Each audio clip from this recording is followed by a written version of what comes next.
जय श्री कृष्ण दोस्तों, welcome back on my YouTube channel Megha study circle. मैं मेघा आप सभी का अपने चैनल पर बहुत बहुत स्वागत करती हूं। जैसा कि आप जानते हैं कि आज का वीडियो बहुत खास होने वाला है, क्योंकि इसमें मैं लेकर आई हूं आप सभी के लिए टॉप मोस्ट ईवीएस क्वेश्चन। ये वीडियो आपके सीटेट एग्ज़ाम में काफ़ी हेल्पफुल होने वाली है, इसलिए मेरी आप सभी से रिक्वेस्ट है कि वीडियो को एंड तक ज़रूर देखें। तो शुरू करते हैं आज का वीडियो। हमारा आज का क्वेश्चन है, रेड डेटा बुक किससे संबंधित है?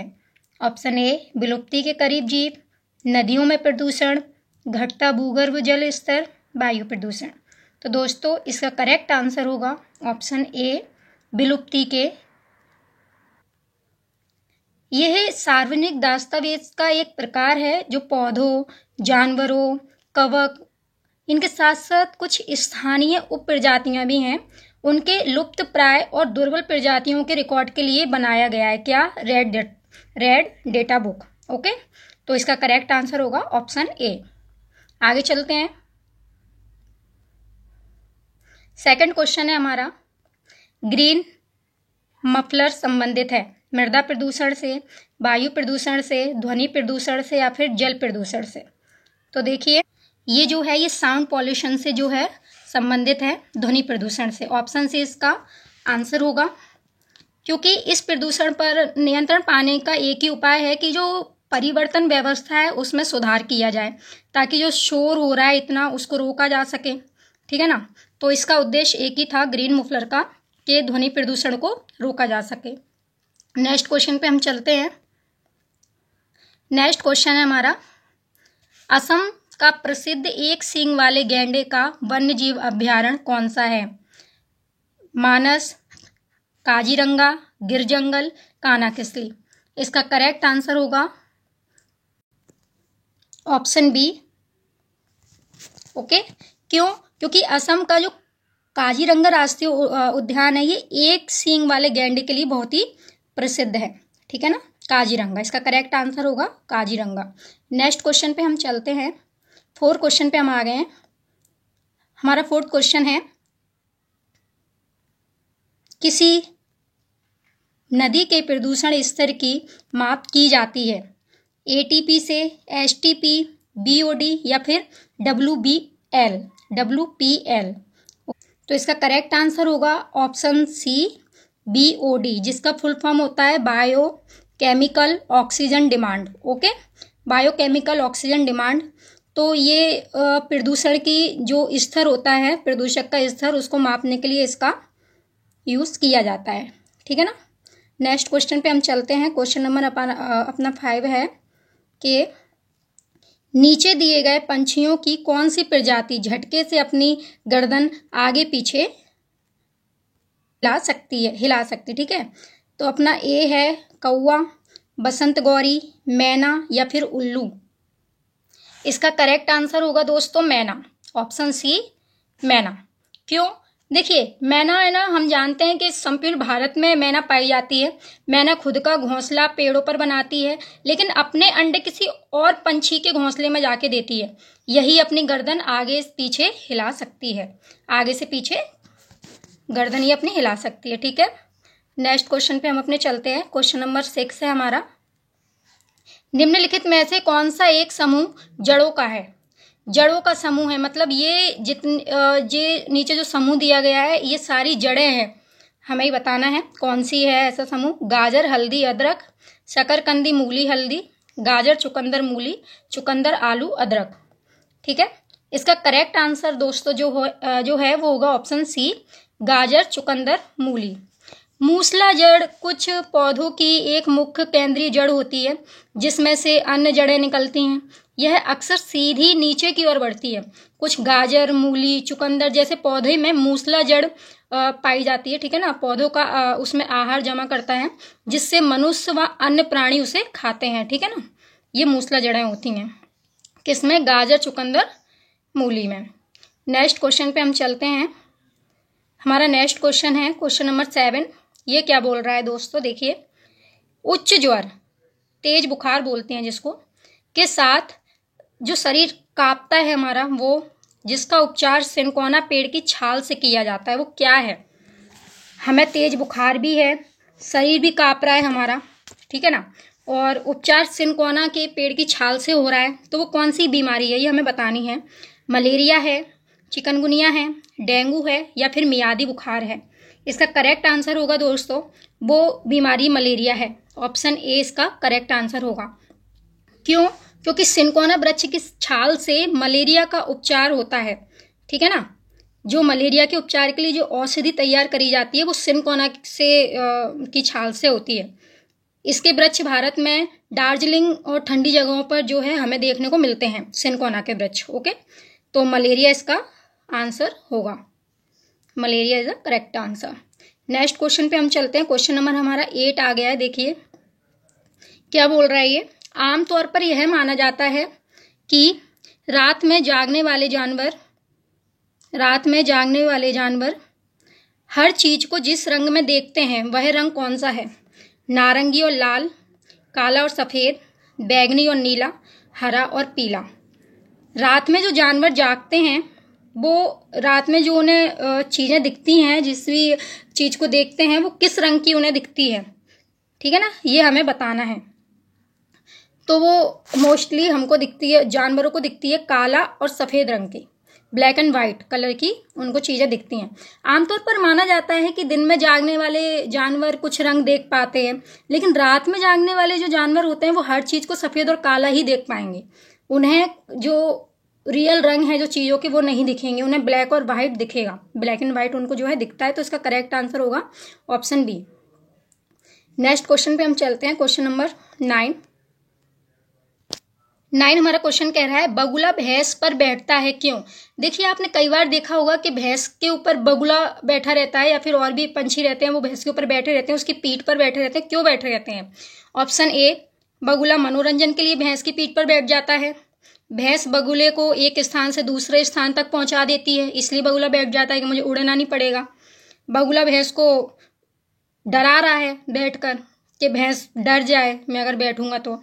बगुला तथा भैंस में सहजीवी का संबंध है। तो इसका करेक्ट आंसर होगा दोस्तों ऑप्शन डी, बगुला तथा भैंस का सहजीवी का संबंध है। देखिए बगुला भैंस पर बैठता है क्योंकि बगुला तथा भैंस का सहजीवी का संबंध है, ये हमने देख लिया है, अभी जान लिया है। बगुला भैंस के शरीर पे जो जुएं होते हैं भैंस के, जो छोटे छोटे मतलब जुएं टाइप के, जो कीड़े टाइप के भैंस की पीठ पर होते हैं, तो बगुला उसको खाता है। इससे बगुला का पेट भरता है और भैंस की पीठ जो है, पीठ से जुएं निकल जाते हैं, एक कीड़े निकल जाते हैं, जिससे कि भैंस को आराम मिलता है। तो दोनों का कैसा संबंध होता है? सहजीवी का संबंध होता है दोस्तों। ओके, नेक्स्ट क्वेश्चन पे हम चलते हैं। नेक्स्ट क्वेश्चन है हमारा, पंखुड़ियों के अंदर फूल के बीच में कुछ पतली पाउडर जैसी रचनाएं दिखाई देती हैं, जिन्हें कहते हैं वर्तिकार्ग, परागकोश, पराग, या फिर मूलांकुर। ठीक है, पंखुड़ी होती हैं, देखिए फूल की जो पंखुड़ी होती है उनके अंदर कुछ पाउडर जैसी पतली पतली संरचनाएं, अगर आप फूल की पत्ती को देखेंगे तो आपको इसके अंदर दिखाई देंगी। तो इन्हें हम बोलते हैं वर्तिकार्ग बोलेंगे, परागकोश बोलेंगे, पराग बोलेंगे, या फिर मूलांकुर बोलेंगे। तो दोस्तों इसका करेक्ट आंसर होगा ऑप्शन सी, पराग। क्यों? क्योंकि पंखुड़ियों के अंदर फूल के बीच में दिखाई देने वाली जो पाउडर जैसी संरचनाएं होती हैं उन्हें पराग कहते हैं। ये फूलों के अंदर होती है, ठीक है ना, ये हम अच्छे से जानते हैं, इसमें लिखा हुआ भी है। जिससे फूल की पंखुड़ियां निकली हुई ऐसा दिखता है जैसे कि उभरी हुई हैं फूल की पत्तियां। जो पराग रहता है ना, उससे ऐसा लगता है जैसे कि फूल की पंखुड़ियां उभरी हुई हैं।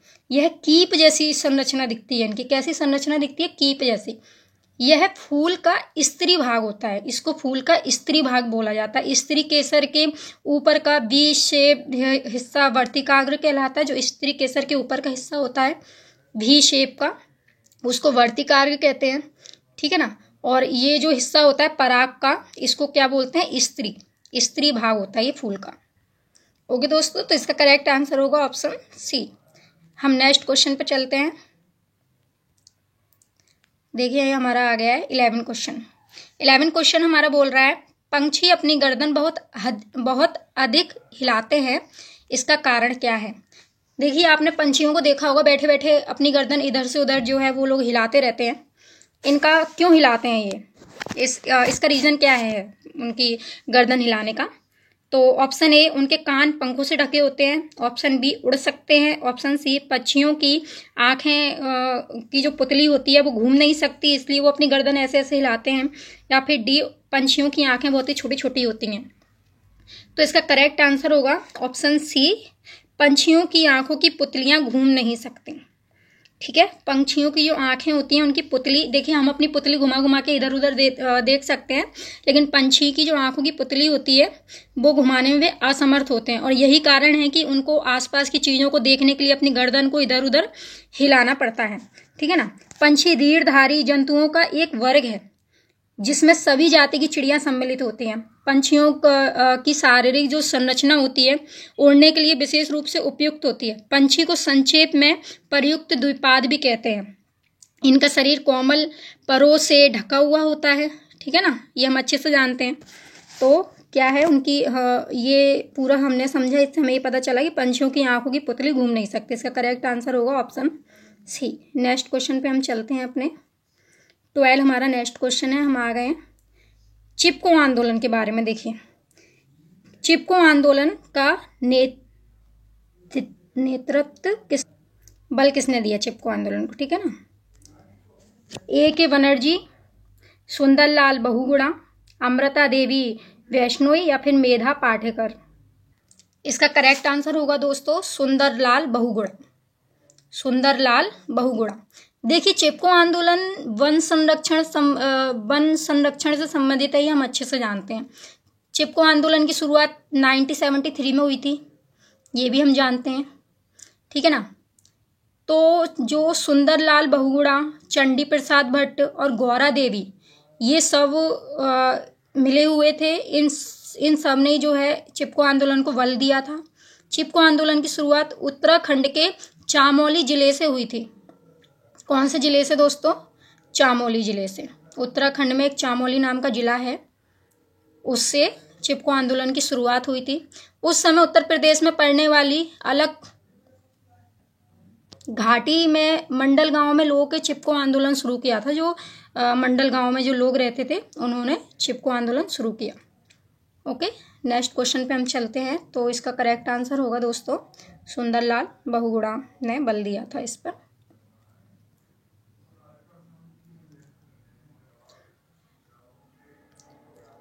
नेक्स्ट क्वेश्चन है हमारा क्वेश्चन नंबर 13। खास संरक्षण के लिए निम्नलिखित में से कौन सा जोड़ा ठीक नहीं है? देखिए, हमें ये खाने की चीज़ें हैं वो बचा के रखनी है, उनका संरक्षण करके रखना है। तो निम्नलिखित में से ये जो जोड़े दिए हुए हैं इतने सारे, इनमें से कौन सा जोड़ा ठीक नहीं है? कच्चा आम, अचार। कच्चा आम है, उसको क्या हम अचार बना के रख सकते हैं उसको काफ़ी समय तक? तो हाँ भैया, रख सकते हैं, करेक्ट है। आलू को चिप्स बना के रख सकते हैं, रख सकते हैं। दूध को पनीर बना के रख सकते हैं। सेब को जैम बना के रख सकते हैं, रख सकते हैं। लेकिन दूध को पनीर बना के ज़्यादा समय तक नहीं रखा जा सकता, पनीर खराब हो जाएगा, उसमें से स्मेल आने लगेगी। ठीक है ना। तो इसका करेक्ट आंसर होगा दूध से पनीर, ऑप्शन सी। करेक्ट आंसर इसका होगा ऑप्शन सी, दूध से पनीर। ओके, नेक्स्ट पे हम चलते हैं। देखिए, रानी आम खाना पसंद करती है। रानी है, उसको आम बहुत पसंद है। वह इन्हें जाड़े यानी सर्दी के लिए बचा के रखना चाहती है। निम्नलिखित में से कैसे वो जो है वो आमों को संरक्षण करके अधिक समय के लिए रख सकती है?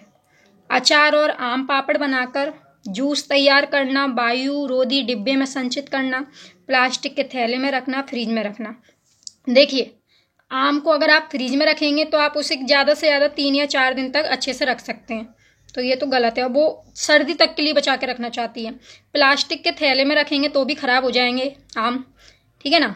जूस तैयार करेंगे आम का और उसको एयर टाइट डिब्बे में अगर आप लोग रख देंगे तो भी वो ज़्यादा टाइम तक नहीं चलेगा, खराब हो जाएगा। हाँ, अचार और आम पापड़ बनाकर आप उसको जो है ज़्यादा टाइम तक स्टोर करके रख सकते हैं, सर्दी तक रानी उसको आराम से बचा के रख सकती है। ठीक है, तो इसका करेक्ट आंसर होगा ऑप्शन ए, अचार और आम पापड़ बनाकर। नेक्स्ट क्वेश्चन पे हम चलते हैं। क्वेश्चन नंबर 15, कोई डॉक्टर एक मरीज को खाने के लिए कुछ दवाइयाँ देता है, लिखता है और साथ ही गुड़, आंवला और हरी पत्तेदार सब्जियां खाने की सलाह देता है। यह मरीज कौन से रोग से पीड़ित है? ठीक है, यह मरीज मियादी बुखार से पीड़ित है, मलेरिया से पीड़ित है, एनीमिया से पीड़ित है या फिर बुखार से पीड़ित है। तो इसका करेक्ट आंसर होगा ऑप्शन सी, एनीमिया से। जब डॉक्टर एक मरीज को खाने के लिए दवाइयाँ लिखता है और गुड़, आंवला, हरी पत्तेदार सब्जियां खाने को कहता है तो वो एनीमिया से पीड़ित है। क्यों? क्योंकि एनीमिया का मतलब होता है खून की डेफिशिएंसी। ठीक है ना, खून नहीं होता है अंदर अपने, तो खून की कमी को जो है वो पूरा कौन करता है? यही हरी पत्तेदार सब्जियां, आंवला, गुड़, ये जो है हमारी खून की कमी को पूरा करता है। तो उसको एनीमिया से वो जो व्यक्ति है वो पीड़ित है। तो इसका करेक्ट आंसर होगा option C, anaemia. Next question पे हम चलते हैं। हमारा ये इरा, एक पुरुष जिसका रक्त समूह ओ है, एक आदमी है जिसका ब्लड ग्रुप ओ है, वो एक ए ब्लड ग्रुप वाली औरत से शादी कर लेता है, तो उसका जो पहला बच्चा होगा उसका ब्लड ग्रुप ओ होने की संभावना कितनी है, ये हमें बताना है। तो इसका करेक्ट आंसर देखिए ऑप्शन दिए हुए हैं 25%, 75%, 50% या फिर 100%। तो इसका करेक्ट आंसर होगा 50%। ठीक है, जो उसका पहला बेबी होगा, जो उसका पहला बच्चा होगा, उस बच्चे का जो ब्लड ग्रुप ओ होने की संभावना 50% है। देखिए रक्त प्रकार के मतलब अगर देखा जाए तो क्या होता है कि अगर आदमी और औरत यानी माता और पिता दोनों अगर ओ पॉजिटिव है, मतलब ओ उनका ब्लड ग्रुप है, तो जो बच्चा होगा उसका भी ब्लड ग्रुप ओ होगा। ठीक है, अगर मम्मा पापा दोनों ओ ग्रुप के हैं तो बच्चा भी ओ ग्रुप का होगा। और अगर मम्मा पापा ओ और ए के हैं, या तो मम्मा ओ की हैं या पापा ओ के हैं, या मम्मा ए की हैं पापा ए के हैं, दोनों में से कोई ओ ए का है, अगर मॉम डैड ओ ए के हैं, तो जो बच्चा होगा वो या तो ओ ग्रुप का होगा या बी ग्रुप का होगा। ठीक है ना, यदि मम्मा पापा दोनों ए के हैं, दोनों ए ब्लड ग्रुप के हैं मम्मा पापा, तो जो बेबी होगा वो या तो ओ ब्लड ग्रुप का होगा या फिर ए ब्लड ग्रुप का होगा।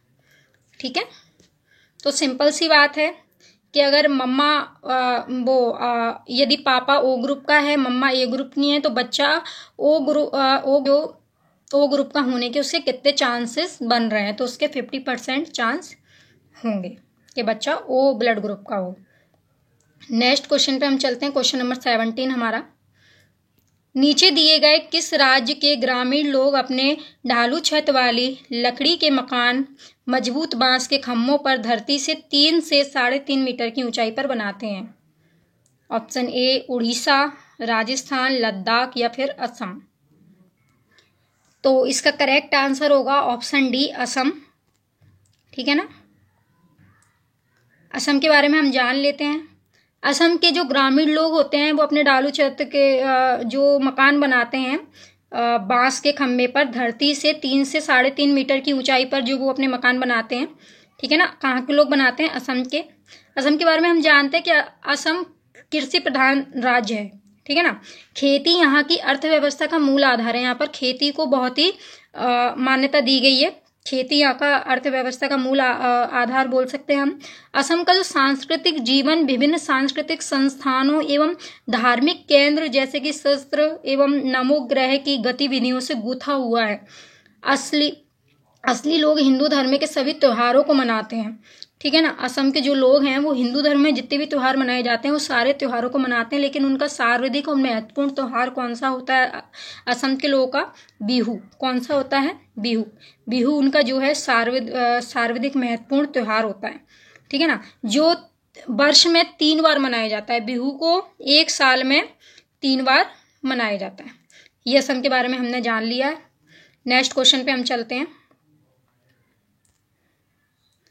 नेक्स्ट क्वेश्चन है हमारा, नीचे करते हैं थोड़ा। कौवा पेड़ की ऊंची डाल पर अपना घोंसला बनाता है। इस घोंसले को बनाने में कई प्रकार की चीजें जैसे कि शाखाएं और लोहे के तार का भी यूज़ करता है वो। एक चालाक पंछी भी है जो अपने घोंसले नहीं बनाता और कौवे के घोंसले में अंडे देने आ जाता है। बेचारा कौवा अपने अंडों के साथ साथ उसके अंडे को भी सेता है। यह पंछी कौन सा है? देखिए कितना चतुर पंछी है, कितना चालाक पंछी है। कौवे ने अपना घोंसला बनाया, बेचारे ने इतनी मेहनत करके अपना घोंसला बनाया और उसने क्या है, उसी के घोंसले में, कौवे के घोंसले में जो ये चतुर पंछी है उसने अंडा दे दिया और अंडे दे तो रहा है, ऊपर से अपने अंडे मतलब सेता भी नहीं है। वो भी कौन से रहा है? कौवा। कौवा अपने अंडे तो सेता ही सेता है, उसके भी अंडे जो है सेता है। ठीक है, तो ये पंछी कौन सा है? देखिए ऑप्शन ए शकरखोर, चिड़िया, बसंत गौरी या फिर कोयल। तो ये पंछी है अपना ऑप्शन डी कोयल। ठीक है ना? ओके, तो कौवे के घोंसले में कोयल अपने अंडे देती है, अपना खुद का घोंसला नहीं बनाती है और कौवे के घोंसले में जो है अंडे देती है, अपने अंडे को भी नहीं सेती है, वो भी जो यही मतलब सेत के उसको देता है। तो ऑप्शन डी जो है वो करेक्ट है, कोयल होती है, वो चालाक पंछी कोयल है। ठीक है ना? नेक्स्ट क्वेश्चन पे हम चलते हैं। ऐसा कौन सा जानवर है जिसके आगे के दांत हमेशा बढ़ते रहते हैं, बहुत अधिक लंबे ना हो इसलिए वो वस्तुओं को काटता रहता है? दीमक, गिलहरी, छिपकली, खटमल। देखिए तो इसका करेक्ट आंसर होगा गिलहरी। गिलहरी को आपने देखा होगा बैठे बैठे cut cut cut cut cut cut cut cut खाती रहती है कुछ ना कुछ। क्यों? क्योंकि उसके आगे के दांत क्या है ना, बहुत जल्दी जल्दी बढ़ते हैं गिलहरी के, तो उसके आगे के दांत ज़्यादा बड़े ना हों, लंबे ना हो, इसलिए वो चीज़ों को काटती रहती है। ठीक है ना? करेक्ट आंसर इसका होगा ऑप्शन बी गिलहरी। नेक्स्ट क्वेश्चन पे हम चलते हैं। कुत्ता मछली का आवास है। Question number 20। कुत्ता मछली एक डॉग फिश होती है, उसका आवास कौन सा है? नदी में रहती है, तालाब में रहती है, झील में रहती है, समुद्र में रहती है, कहाँ रहती है? तो ऑप्शन डी इसका करेक्ट आंसर है, कुत्ता मछली रहती है समुद्र में। Okay, option D. Next question पे चलते हैं। क्वेश्चन नंबर 21 हमारा है, निम्नलिखित में से कौन सा चांद की सतह की विशेषताओं के बारे में सबसे अच्छा वर्णन करता है? चांद की सतह की विशेषताओं के बारे में कौन है जो सबसे अच्छा वर्णन करता है निम्नलिखित में से? हवा नहीं, गुरुत्व नहीं, समतल सतह। पानी नहीं, पर्याप्त हवा, ऊंचे पहाड़। पानी नहीं, गहरे गड्ढे, ऊंचे पहाड़। हवा नहीं, गुरुत्व नहीं, पानी नहीं। तो इसका करेक्ट आंसर होगा दोस्तों ऑप्शन सी, पानी नहीं, गहरे गड्ढे, ऊंचे पहाड़। ठीक है। चंद्रमा पृथ्वी का एकमात्र उपग्रह ही हम जानते हैं और यहाँ ना तो हवा है और ना ही जीवन है। ठीक है ना? ना तो यहाँ पर हवा है और ना ही जीवन है। यहाँ गहरे गड्ढे हैं। ठीक है ना? यहाँ पर गहरे गड्ढे पाए जाते हैं, ऊंचे ऊंचे पहाड़ हैं। ध्यान रहे कि विज्ञान की वह शाखा जो चंद्रमा का अध्ययन करती है उसको सेलेनोलॉजी बोलते हैं। क्या? देखिए अच्छे से पढ़िए, सेलेनोलॉजी याद कर लीजिए, ये पेपर में अक्सर पूछा जाता है। ठीक है ना? कि चंद्रमा के अध्ययन को किस नाम से जानते हैं? सेलेनोलॉजी के नाम से। ठीक है। चंद्रमा का जो गुरुत्वाकर्षण होता है वो पृथ्वी के गुरुत्वाकर्षण का 1/6 है। पृथ्वी के गुरुत्वाकर्षण का कितना है? 1/6। चंद्रमा की सतह समतल भी नहीं होती और यहाँ पानी का भी अभाव रहता है। तो इसका करेक्ट आंसर होगा ऑप्शन सी, पानी नहीं रहता है, गड्ढे रहते हैं गहरे और ऊंचे पहाड़ रहते हैं। ठीक है ना? नेक्स्ट हम चलते हैं क्वेश्चन नंबर 22 पे। टूटता तारा उल्का है। उल्काव जो पृथ्वी के वायुमंडल में प्रवेश करते ही आग पकड़ लेता है। एक समान गति से चलने वाला तारा। एक चमकता पिंड जो वायुमंडल में एक समान गति से चल रहा है। एक तारा जिसके एक सिरे पर पूंछ होती है। इसका करेक्ट आंसर होगा ऑप्शन सी, एक चमकता पिंड, ऑप्शन ए, उल्लाव जो पृथ्वी के वायुमंडल में प्रवेश करते ही आग पकड़ लेता है, जिसको उल्का या टूटता हुआ तारा के नाम से भी जाना जाता है। यदि यह पिंड पूरी तरीके से जल नहीं पाता और पृथ्वी पर गिरता है तो इसको उल्काश्म बोलते हैं। क्या बोलते हैं दोस्तों? उल्काश्म। ओके। जब एक साथ कई सारे उल्काव पिंड जो होते हैं वो एक साथ पृथ्वी की ओर गिरते हैं, ठीक है ना, एक गिरता है तो उल्काष्म बोलते हैं, और जब कई सारे जो हैं वो पृथ्वी की तरफ गिरते हैं तो उसको बोला जाता है उल्का बौछार, उसको बोला जाता है उल्का बौछार, ठीक है ना, इसको याद कर लेना आप लोग अच्छे से, उल्का बौछार बोलते हैं। नेक्स्ट क्वेश्चन पे हम चलते हैं, इसका करेक्ट आंसर हमने बता दिया, ऑप्शन ए है। नेक्स्ट क्वेश्चन पे हम चलते हैं, क्वेश्चन नंबर 23। देखिए, रेनू की दादी उसे एक सूखा कुआं दिखाते हुए बताती हैं कि 15 से 20 वर्ष पहले कुएं में पानी था, लेकिन अब पूर्णतः सूख गया है। कुएं में पानी सूखने का रीजन क्या है, ठीक है ना, पेड़ों एवं कुएं, इसमें कॉमा आएगा, तथा उसके आसपास के स्थान को मिट्टी, जो उसके आसपास के स्थान की मिट्टी है उसमें अब सीमेंट से ढक दिया गया है उसको, या फिर हमारा सेकंड क्या है, आसपास के इलाकों में बहुत सारे बोरिंग पंप लग गए हैं, प्रत्येक व्यक्ति के घर में हैंडपंप होने के कारण कोई भी कुएं का यूज नहीं करता है। हमें इसमें से बताना है जो ऊपर ये ABC दिए हुए हैं इनमें से करेक्ट कौन सा है। ऑप्शन ए केवल ए, केवल बी, ए और बी, केवल सी, ठीक है ना।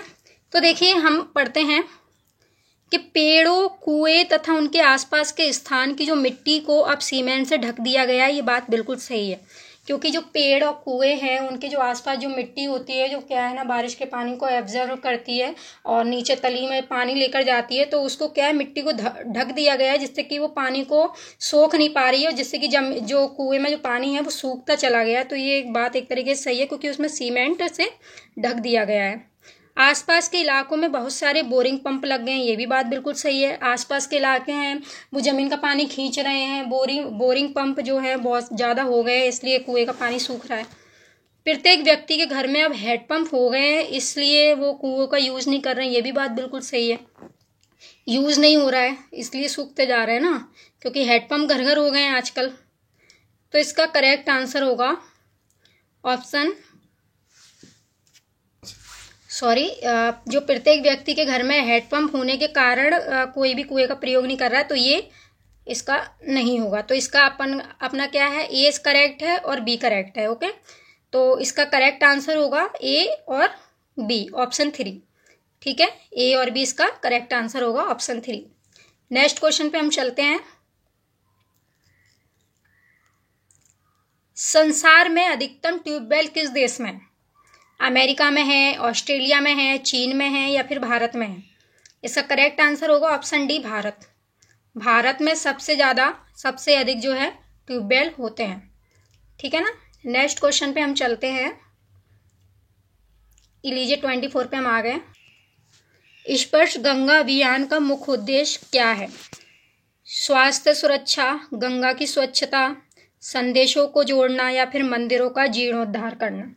तो इसका करेक्ट आंसर जो है वो होगा ऑप्शन बी, गंगा की स्वच्छता। देखिए दोस्तों, भारत सरकार द्वारा संचालित स्पर्श गंगा अभियान का उद्देश्य ये था गंगा की स्वच्छता। इसका उद्देश्य था क्या? गंगा की स्वच्छता। इस अभियान की जो शुरुआत हुई थी वो 2009 में हुई थी, ठीक है ना। नेक्स्ट क्वेश्चन पे हम चलते हैं, इसका करेक्ट आंसर होगा ऑप्शन बी। नेक्स्ट क्वेश्चन है हमारा, भारत के किस राज्य में पानी पंचायत प्रारंभ हुई? ऑप्शन ए केरल, राजस्थान, उत्तर प्रदेश, या फिर महाराष्ट्र? इसका करेक्ट आंसर है अपना महाराष्ट्र, ऑप्शन डी, ठीक है। भारत के जो महाराष्ट्र राज्य है इसमें सन 1972 में जल संरक्षण हेतु जल पंचायत की शुरुआत हुई थी, ठीक है ना। पानी पंचायत या जल पंचायत की शुरुआत महाराष्ट्र में हुई थी सन 1972 में। नेक्स्ट क्वेश्चन पे चलते हैं। भारत के मानचित्र में दिल्ली की स्थिति के सापेक्ष गांधीनगर जो गुजरात की राजधानी है और पटना जो बिहार की राजधानी है उसकी दिशाएं कैसी हैं? दक्षिण पश्चिम और उत्तर पूरब, दक्षिण पूरब और दक्षिण पश्चिम, दक्षिण पश्चिम और दक्षिण पूरब, उत्तर पूरब और दक्षिण पश्चिम, ठीक है। भारत के मानचित्र यानी जो भारत का मैप है उसमें दिल्ली की स्थिति के सापेक्ष, दिल्ली की जो स्थिति है उसके सापेक्ष गांधीनगर और पटना की दिशाएं कैसी हैं जी हमें बताना है। ओके, तो इसका करेक्ट आंसर होगा ऑप्शन सी, दक्षिण पश्चिम और दक्षिण पूरब। ठीक है, दक्षिण पश्चिम और दक्षिण पूरब जो है वो उसकी दिशाएं हैं। नेक्स्ट क्वेश्चन पे चलते हैं। ऑप्शन सी करेक्ट है। नेक्स्ट पे हम चलते हैं। जब कोई व्यक्ति ट्रेन द्वारा अहमदाबाद से केरल की यात्रा करता है तब वह अनेक सुरंग को पार करता है। ठीक है, यह सुरंग खालिस्तान। इसका करेक्ट आंसर होगा ऑप्शन बी, पश्चिमी घाट। देखिए, ट्रेन द्वारा अहमदाबाद से केरल की यात्रा करते समय थाल घाट, भोर घाट, पाल घाट, सैनकोटा आदि सुरंगों को जो है हमें पार करना पड़ता है। तो ये जितनी भी सुरंगें होती हैं पश्चिमी घाट में स्थित हैं। कहाँ स्थित हैं ये? पश्चिमी घाट में। तो इसका करेक्ट आंसर होगा पश्चिमी घाट, अहमदाबाद से केरल। नेक्स्ट क्वेश्चन हमारा, नई दिल्ली में रहने वाला कोई व्यक्ति पहले भोपाल और फिर रांची का भ्रमण करना चाहता है। उसकी यात्रा की दिशा होगी पहले पूर्व दिशा में, फिर दक्षिण दिशा में, पहले पश्चिम दिशा में, फिर दक्षिण दिशा में, पहले दक्षिण दिशा में, फिर पूर्व दिशा में, या फिर पहले दक्षिण दिशा में, फिर पश्चिम दिशा में।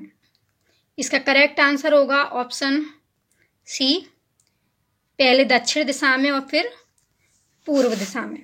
नई दिल्ली में रहने वाले व्यक्ति को अगर दिल्ली से भोपाल मध्य प्रदेश जाना है तो उसे दक्षिण दिशा में जाना होगा, और भोपाल जो मध्य प्रदेश में पड़ता है, भोपाल से रांची यानी झारखंड जाना है तो उसे फिर पूर्व दिशा में जाना होगा। ठीक है ना, नई दिल्ली से भोपाल जाना है, न्यू दिल्ली से भोपाल जाना है तो पश्चिम दिशा में जाना होगा। न्यू दिल्ली से भोपाल जाना है उसे अगर, तो दक्षिण दिशा में जाना होगा, सॉरी। और फिर भोपाल से रांची जाना है तो उसे पूरब दिशा से जाना होगा। ठीक है ना। नेक्स्ट क्वेश्चन है हमारा 29। बाष्पीकरण की प्रक्रिया निम्नलिखित में से किस स्थिति में सबसे धीमी होगी? सतह क्षेत्र घटता है लेकिन तापमान बढ़ता है, सतह क्षेत्र और तापमान दोनों में कमी होती है, सतह क्षेत्र और तापमान दोनों में वृद्धि होती है, सतह क्षेत्र बढ़ता है लेकिन तापमान घटता है। इसका करेक्ट आंसर होगा दोस्तों ऑप्शन बी, सतह क्षेत्र व तापमान में कमी होने पर। सतह क्षेत्र और तापमान, ये वाला ऑप्शन बी इसका करेक्ट आंसर होगा। इससे क्या है, बाष्पीकरण की जो प्रक्रिया है वो धीमी होगी, सबसे धीमी। ओके, नेक्स्ट क्वेश्चन पे हम चलते हैं। हमारा नेक्स्ट क्वेश्चन 30। देखिए हम 30 पे आ गए। हमारे टोटल क्वेश्चन 40 हैं। आज मैं आप लोग के लिए 40 क्वेश्चन लेकर आई हूँ। हम 30 क्वेश्चन पे आ गए हैं। इसके बाद हमारे ओनली 10 क्वेश्चन और रह जाएंगे आपको कराने के लिए। तो हमारा 30 क्वेश्चन क्या बोल रहा है, देखिए। मच्छरों के प्रजनन की रोकथाम के लिए जो ठहरा हुआ पानी होता है उसमें ऑयल डालने की सलाह दी जाती है, ऐसा क्यों करते हैं? मच्छरों को तेल द्वारा विकर्षित किया जाता है, मच्छर तेल द्वारा मर जाते हैं, मच्छर तेल की परत में फंस जाते हैं, या फिर तेल ऑक्सीजन की आपूर्ति को काट देता है जिससे मच्छरों का प्रजनन थम जाता है। तो इसका करेक्ट आंसर होगा दोस्तों ऑप्शन सी, मच्छर तेल की परत में फंस जाते हैं। ये इसका करेक्ट आंसर होगा। मच्छर के प्रजनन की रोकथाम के लिए जो ठहरा हुआ पानी होता है उसमें ऑयल डालने की सलाह देते हैं। क्यों देते हैं? क्योंकि इससे पानी का घनत्व घटता है, और जब मच्छर पानी में बैठता है तो वो तेल की परत में फंस जाता है जिससे कि वो पानी में डूब जाता है।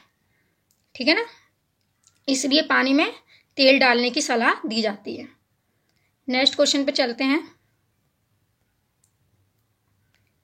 एक पश्मीना शॉल लगभग खालिस्तान साधारण स्वेटरों के बराबर गर्म होती है तथा एक साधारण पश्मीना शॉल को बनाने के लिए खालिस्तान घंटों का समय लगता है। एक पश्मीना शॉल जो होती है वो कितने स्वेटरों के बराबर गर्म होती है और उसको बनाने में कितने घंटों का समय व्यतीत होता है, हमें मतलब समय देना पड़ता है, हमें बताना है। तो 6 स्वेटरों के बराबर होती है 200 घंटे का समय लगता है। 10 स्वेटरों के बराबर होती है 250 घंटों का समय लगता है। 10 स्वेटरों के बराबर होती है 200 घंटे का समय लगता है, या फिर 6 स्वेटरों के बराबर होती है 250 घंटों का समय लगता है। इसका करेक्ट आंसर होगा दोस्तों ऑप्शन सी, पश्मीना शॉल जो होती है वो 10 स्वेटरों के बराबर गर्म होती है, 10 स्वेटरों के बराबर गर्म होती है और इसको बनाने में 200 घंटे का समय लगता है। ठीक है ना। भारत में सबसे अच्छा पश्मीना शॉल जो है जम्मू कश्मीर में मिलता है, ये हम अच्छे से जानते हैं। पश्मीना का मतलब होता है उल से बनी हुई। किससे बनी हुई? उल से।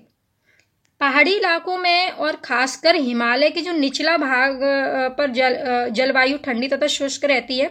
इस मौसम में एक प्रजाति होती है बकरी की, एक प्रजाति बकरी की होती है, एक प्रजाति होती है जो बकरी को पालती है, जिसका नाम होता है चंगथांगी, जिसका नाम होता है चंगथांगी। ठीक है ना। यह प्रजाति तिब्बत, जम्मू कश्मीर आदि में पाई जाती है। यह प्रजाति सर्दी के बाद बसंत में अपना लोम छोड़ती है। ये जो बकरियों की प्रजाति होती है ये, इससे बनता है पश्मीना उल। ठीक है ना, पश्मीना उल। ये जो बकरियां होती हैं इनको पश्मीना बकरी भी बोला जाता है, क्योंकि इन्हीं से जो है पश्मीना शॉल जो हमारा बनता है। ठीक है ना। ये कहाँ पर होती हैं? कश्मीर में। तो ये पश्मीना शॉल जो होता है वो 10 स्वेटरों के बराबर गर्म होता है और इसको बनाने में 200 घंटे का समय लगता है। नेक्स्ट क्वेश्चन पे हम अपने आते हैं। जब किसी झील की निचले हिस्से से उठकर वायु बुलबुला ऊपरी सतह तक जाएगा तो उसका आकार कैसा हो जाएगा? झील के नीचे से जो बुलबुला उठकर ऊपरी सतह तक आता है तो उसका आकार कैसा हो जाता है? बढ़ जाएगा, घट जाएगा, यथावत बना रहेगा या फिर चपटा हो जाएगा? तो देखिए इसका करेक्ट आंसर होगा ऑप्शन ए, बढ़ जाएगा। ठीक है ना। क्यों? जब वायु का बुलबुला झील के नीचे से ऊपर उठकर जब ऊपर आने लगता है तो अपेक्षाकृत जो ऊपर की ओर उसको दाव आता है उस पर, तो उसके कारण वो वायु का बुलबुले का जो आयतन होता है वो बढ़ जाता है। ठीक है ना। आयतन क्या होता है? बढ़ता है। तो जैसा कि हम लोग जानते हैं कि बुलबुले का आकार उसमें जो दाव होता है उसके अनुक्रमानुपाती होता है, यानी अगर आयतन बढ़ रहा है तो दाव भी, उसका आकार भी क्या है? बढ़ेगा। ठीक है ना। नेक्स्ट क्वेश्चन पे हम चलते हैं। Question number 33। निम्नलिखित में से कौन से कच्चे तेल यानी पेट्रोलियम के उत्पादक हैं? बिहार और मुंबई तथा पश्चिम बंगाल, असम और उड़ीसा, गुजरात और तमिलनाडु। इसका करेक्ट आंसर होगा ऑप्शन डी, करेक्ट आंसर है। ये क्या है? पेट्रोलियम के कच्चे तेल या पेट्रोलियम के उत्पादक हैं। ठीक है, ऑप्शन डी। नेक्स्ट क्वेश्चन पे हम चलते हैं अपना। क्वेश्चन नंबर 34 हमारा क्या बोल रहा है? निम्नलिखित में से पेट्रोलियम गैस प्राप्त नहीं होता। ठीक है ना। ग्रीस, कोयला, डीजल, मोम। तो देखिए पेट्रोलियम से पेट्रोल, डीजल, मिट्टी का तेल जैसे केरोसिन बोलते हैं। ठीक है ना। ये सब तो प्राप्त होता है, ये हम जानते हैं। ठीक है ना। इससे कोयला प्राप्त नहीं होता है। तो ऑप्शन बी इसका करेक्ट आंसर होगा, क्योंकि ये पृथ्वी की भूपरपटी में जो स्थित अपसादी चट्टानें होती हैं उससे निकाला जाता है। जो पृथ्वी होती है इसके अंदर जो अपसादी चट्टानें होती हैं उससे जो है कोयला निकाला जाता है। ये पेट्रोलियम से प्राप्त नहीं होता। ठीक है ना। तो इसका करेक्ट आंसर होगा ऑप्शन बी, कोयला। नेक्स्ट क्वेश्चन पे हम चलते हैं। क्वेश्चन नंबर 35 है हमारा। एक ब्लैक क्या लिखा हुआ? ब्लैक का विघटन दर खाली स्थान पर डिपेंड करता है। ये ब्लैक नहीं होगा, यहाँ की जगह विलय होगा। इसको काट के हम विलय लिख देते हैं। एक विलय का विघटन दर डिपेंड करता है किस पर? सतह क्षेत्र पर, भार पर, दाब पर या फिर तापमान पर। तो इसका करेक्ट आंसर जो है अपना होगा ऑप्शन नंबर ए, सतह क्षेत्र पर। एक विलय का विघटन दर डिपेंड करता है किस पर? सतह क्षेत्र पर। ठीक है। नेक्स्ट क्वेश्चन पे हम चलते हैं। एक किसान दानों को भूसे से अलग करना चाहता है। जिस प्रक्रिया से यह किया जा सकता है वह प्रक्रिया कौन सी कहलाती है? फसल की कटाई, हस्तचयन, अवसादन, निष्पादन। इसका करेक्ट आंसर होगा ऑप्शन डी, निष्पादन। निष्पादन विधि द्वारा किसान जो होते हैं वो दानों को भूसे से अलग कर सकते हैं। निष्पादन एक मिश्रण के घटकों को अलग करने की प्रक्रिया है। इसका उपयोग मिश्रण के भारी और हल्के घटकों को हवा के द्वारा अलग मतलब हटा दिया जाता है, अलग कर दिया जाता है। इस विधि का उपयोग आमतौर पर किसानों द्वारा अनाज के भारी बीजों से हल्के भूसे को, उनके कणों को अलग करने के लिए यूज में लाई जाती है। यह विधि कौन सी? निष्पादन। ठीक है ना, तो इसका करेक्ट आंसर होगा ऑप्शन डी, निष्पादन। नेक्स्ट पे हम चलते हैं, 37 पे हम आ गए। निम्नलिखित में से कौन से त्योहारों के उस समूह को चुनिए निम्नलिखित में से त्योहारों के उस समूह को चुनिए जिन्हें पूर्णिमा को मनाया जाता है।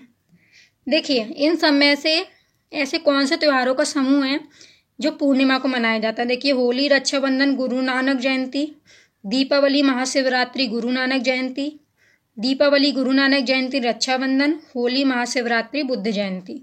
तो इसका करेक्ट आंसर होगा ऑप्शन ए, होली, रक्षाबंधन, गुरु नानक जयंती। देखिए, होली, रक्षाबंधन और गुरु नानक जी का जन्म दिवस जो है वो पूर्णिमा को मनाया जाता है। और रही दीपावली की बात, तो ये अमावस्या को मनाई जाती है, ये हम अच्छे से जानते हैं। और शिवरात्रि अमावस्या के एक दिन पहले मनाई जाती है। ठीक है ना, शिवरात्रि जो है वो अमावस्या के एक दिन पहले मनाई जाती है। तो ये भी नहीं होगा, ये भी नहीं होगा, तो इसका करेक्ट आंसर होगा option number A, Holi, Rakshabandhan, Guru Nanak Jayanti. Option number A. ठीक है, नेक्स्ट क्वेश्चन पे हम चलते हैं। 38 है हमारा। भारत में किस क्षेत्र में स्थानांतरित खेती करने का रिवाज है? उत्तर पश्चिम क्षेत्र में है, दक्षिण पूर्वी क्षेत्र में, उत्तर पूर्वी क्षेत्र में, या फिर दक्षिणी क्षेत्र में। ठीक है ना, तो इसका करेक्ट आंसर जो है वो अपना होगा ऑप्शन सी, उत्तर पूर्वी क्षेत्र में। ठीक है ना, और ये जो खेती होती है इसमें प्रसिद्ध खेती होती है झूम खेती। कौन सी खेती? झूम खेती। स्थानांतरित में कौन सी खेती होती है फेमस? झूम खेती। नेक्स्ट क्वेश्चन पे हम चलते हैं, 39 पे हम आ गए। जो व्यक्ति जंगल में कम से कम 25 वर्षों से रह रहा है, उनका उस जंगल भूमि पर और उसमें पैदा होने वाली वस्तुओं पर अधिकार है। यह जनादेश किसके द्वारा दिया गया? ऑप्शन ए, भूमि अधिग्रहण अधिनियम 1894, संविधान आदेश विधेयक 2012, भारतीय जंगल अधिनियम 1927, जंगल अधिकार अधिनियम 2007। तो इसका करेक्ट आंसर होगा ऑप्शन डी, जंगल अधिकार अधिनियम 2007। जंगल अधिकार अधिनियम 2007 के अनुसार जो व्यक्ति जंगल में कम से कम 25 वर्ष से रह रहा है, उनका उस जंगल पर और उस भूमि में पैदा होने वाली वस्तुओं पर अधिकार है। अंग्रेजों के आगमन के पूर्व भूमि का जो भूमि थी वो उनसे पूर्णतः छीन ली गई थी।